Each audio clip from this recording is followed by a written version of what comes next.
Hey guys, this is Grant Evans from Coldwell Banker, your favorite Utah Realtor. Today I want to talk about the housing market as of May 2022 using the numbers from April 2022.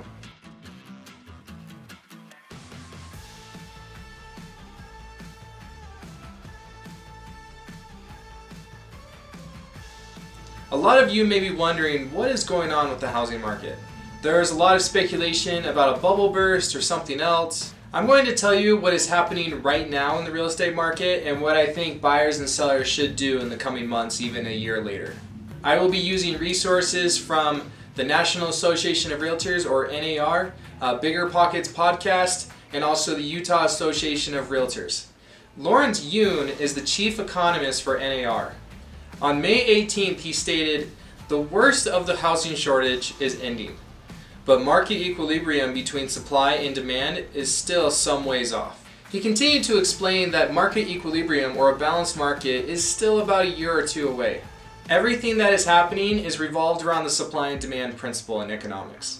As interest rates continue to rise, housing affordability and demand really get hit, and in turn, inventory will then increase, causing a shift in the market. Currently, we are about 1.13 months of inventory in the state of Utah. A balanced market is about 6 months. So we are really far behind on a balanced market. So for everyone who's been waiting for housing prices to come down, keep your eye out. Except now, those same people might not want to buy because of interest rates. Here's my opinion on people who are deciding to buy, either waiting for housing prices to go down or waiting for a perfect market. In honesty, there is no such thing as a perfect market. Even in 2008, when prices were coming down, it wasn't a perfect market because people lost a lot of jobs, people lost a lot of money and couldn't afford anything.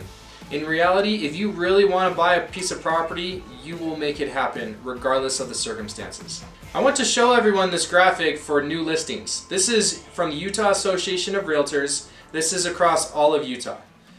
I want to point out the part that's year to date.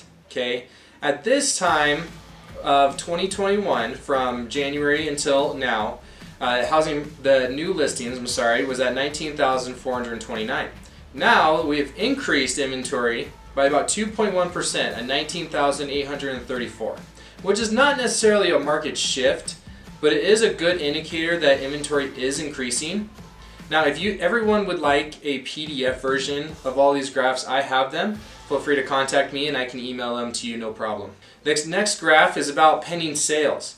Now, if you look at it, we have decreased by 6.8% year to date compared to year to date in 2021. We've decreased year over year by 11.8% from April 21 to April 22, which could be an indicator of fewer people buying based on the number of new listings we just saw. Also, a reminder that interest rates are being quoted by about 5.5% right now with most lenders. Closed sales give the same narrative as pending sales. Sales have been down 8.2% in year to date and down 14% from a year ago, from April 21 to April 22. The days on market in April were still very low at 24 days. It's still very comparable with April 21 to April 22. However, I think this number might change when we get the main numbers next month. Right now, we are seeing price reductions and higher days on market for some pieces of property, which will impact closed sales, pending sales, and also days on market and other criteria for statistics as well. Okay, this next slide talks about the median sales price. Something in this slide that I wanted to present is the year to date compared to 21, okay, from January to when we got these stats in April, right, at the end of April, was increase of 20.2%. Okay, that was the same time. Now this year, we've seen even an increase between this time, between 28%. Now, a better way to kind of describe it is this April format from year to year. So 2021, we had an increase of 26.7% of pieces of property. Now in 2022, we have an increase of median sales price by 25.5%. Now this is astronomically super high, as you can tell from this graph. It's absolutely incredible. We do it we see it because of working from home. People are deciding to move to different states. They want to relocate. They want something different in their life. And that's really what driven up the housing prices, as well as millennials, such as me, are the biggest demographic as far as home buying goes and home selling. Now I want you to look at even the housing prices in '07 and '08 that people said, oh my goodness, they're so high we can't afford anything. Okay, even though it was a buyer's market, they still had prices increase. Now the prices now are double of what they were in the last housing recession. This next slide talks about percent of original list price received. Okay, the percent of original list price received should not be a surprise to most people. Just recently, I listed a house in Springville that was listed at $897,000, and we still received multiple offers and over asking. A different listing that I had in Mapleton was listed at about 1.65 and received multiple offers and over asking as well. Now, this number might change for the month of May as we are seeing more price reductions, but I'm letting everyone know that this is still very common to see and that we are kind of shifting to a price reduction, more days on market time during this summer. Now this next slide talks about housing affordability index, and I'm kind of nervous to show this. Just to kind of give an example, the housing affordability index is described as this. Okay, an index of 120 means the median household income is 120% of what is necessary to qualify for the median priced home under prevailing interest rates. A higher number means greater affordability, which is good, right?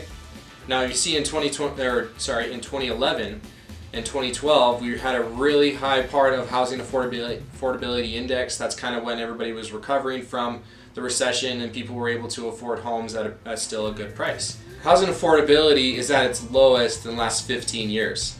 So this graph here shows that the median household income is 68% of what is necessary to qualify for the median priced home under the current interest rates. Okay, so that's not great, right? Housing affordability, as everyone can tell, things are expensive. It's hard to buy things with inflation. Everybody's looking to hire as far as jobs, but nobody really wants to take these jobs because they don't pay enough. And so that's really what's made an impact on this housing affordability, that being so expensive, is that nobody can really just go to the house next door and say, I want to buy it. However, according to this, if you are in a position to buy a home, townhome or condo, you are one of the few that can actually afford it, and you should definitely jump on it if you can. Okay, and we'll explain that more. I want to talk about Bigger Pockets podcast. Okay, I'm just going to read a segment of what happened in this recent podcast. It was episode 604. If anybody's interested, it's on Spotify, Bigger Pockets podcast. Okay, let me just read what I wrote right here. Okay, I'm going to be looking up occasionally. David Green, host of Bigger Pockets podcast and real estate broker out of San Francisco, did an episode with Rick Sharga, executive vice president at Adam, a leading provider of nationwide property data. David was talking to Rick and said this, quote, "It's very easy to look at it at a shallow level and say, oh, foreclosures are coming, I'm just going to wait. But in a market like this, it doesn't go to foreclosure. They sell it, unless they just are ignorant and they don't understand. Then it goes to the courthouse steps, and then a non-ignorant person buys it. You're not seeing inventory sneak all the way to the very end like before. I looked at it back then. The market was saturated with homes. You said it perfectly. There was too much supply. It was like, imagine soil that is just completely saturated with water. You pour a bucket of water on that and there's no way for it to go. It just floods over and there's too much of it. Well, now it's like pouring a bucket of water onto the sand at the beach. It doesn't matter what type of water it is, it's so thirsty. We have such a demand for inventory that it just sucks up right off the bat. And so waiting for that overflow to run to you to get a great deal isn't the same strategy. Really, the only answer I can see is we need to build more houses. We need to make it easier for developers and builders to create more inventory in the places that people are moving to. Outside of that, it's difficult to see how real estate is going to stumble for a very, very long time. So we just have to be creative." He continues on by saying, "As people listening to shows like this, they are getting the inside scoop of what they are going to be successful. Rick, I really appreciate you being here to share some of the information with us, because it's the facts that matter. It doesn't matter how angry you are, or you want to believe there's a recession coming, or somebody on YouTube is ranting about the next time, and if you don't know what you're listening to, you hear that you're like, yeah, I'm going to wait, and 4 years go by and prices are twice what they are right now. It just seems incredible. and you've lost a lot of money. Like we said, nobody gets angry at that person. Now Rick, he responds by saying, that's the person you should be the angriest at. Now the numbers are the numbers, and there's an old cliche in real estate, which you've probably heard before, which is that the best time to buy a house was 15 years ago, and the second best time is today, end quote. Okay.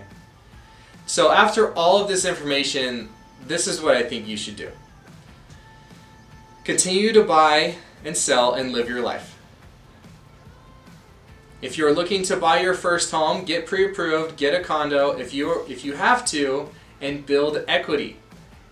You can either rent an apartment for $2,000 a month, or you can have a mortgage for a condo at $2,000 a month. If you're wanting to build a custom home, do it. The answer is always no until you ask. Until you ask a lender, until you ask a realtor. You gotta always try. Meet with a builder and just see how much their lots are and see how much it would be to build a certain home. I know builders, and I can help you sell your home for the price you need to stay financially comfortable in your next home. Don't make decisions based on speculation. All of this forecast and predictions, they mean nothing, because in honesty, people do not know what's going to happen. However, nothing exciting happened by taking the safe option. You still want to make a smart financial decision, but there is always a sense of risk with buying a home or selling a home, and it takes a leap of faith. The best thing about it is that you don't have to do it alone, because you have me. You have me to help you make savvy business decisions. However, I can't make that decision for you. I can consult you on what the smart decision would be, but it's ultimately up to you if you would like to make that decision. I am your real estate consultant. Feel free to contact me through phone or email, however you like, and we can talk about your next real estate endeavor and see what you need to do. Thanks for watching.